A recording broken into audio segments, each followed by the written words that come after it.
Alam mo ba na sa loob lang ng 5 minutes, pwede ka nang gumawa ng budget-friendly, low-calorie salad na swak sa buhay TFW dito sa Canada? Oh, kahit pagod ka na galing trabaho, kahit malamig ang panahon, kahit mismo na ang lutong bahay, kaya to. Unang step, gumamit muna ako ng salad spinner para patuyuin ang mga gulay. Importante ito ha, para hindi maging sugi ang salad mo. Gusto natin fresh lagi, parang si Palengke Boy fresh din. Minsan lang sogi kapag pagod na sa trabaho. Simulan natin sa mga basic pero powerful ingredients. Una, lettuce. Hiwain lang ayon sa trip at panlasa ninyo. Simple lang, pero malaking tulong to sa digestion at pangbusog. Perfect sa mga TFW na gusto mag-diet pero kailangan pa ring may lakas sa trabaho. Adanta buwan. Sunod apple para sa natural sweetness. Sabi nga nila, an apple a day keeps the doctor away. Lalo na dito sa Canada.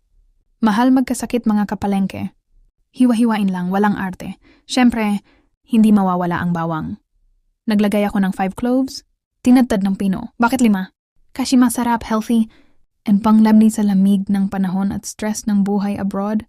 Dagdagan natin ng cucumber para sa extra crunch at hydration. Presko, magaan, at refreshing. Simple lang. Parang buhay natin dito sa abroad. Hindi bongga. Pero sapat. Para sa extra flavor, nag-add ako ng dates. Paborito namin to ni Palengke Boy kasi bukod sa natural na matamis, rich in fiber, antioxidants, si prebiotics pa. Natural sweet, parang si Palengke Boy din. Sweet kung minsan, lalo na kapag napagbigyan. Optional pero masarap din mag-add ng konting nuts kung meron. Pang energy, lalo na sa mahahabang shift. Ngayon, punta na tayo sa sauce. Walang mamahalin ha? Kasi TFW tayo, diskarte over arte. Olive oil, good source of healthy fat.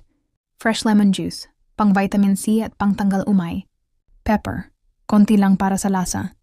Minced garlic, ulit kasi bawang is life. Salt, sapat lang, wag sobra. Haluin lang lahat, walang luto. Walang apoyin, walang stress.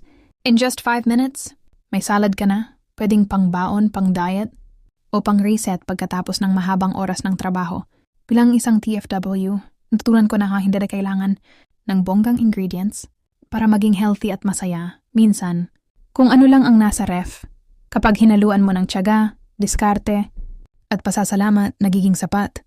Ganyan din ang buhay natin dito sa Canada. Simple, minsan mahirap, minsan lonely, minsan pagod.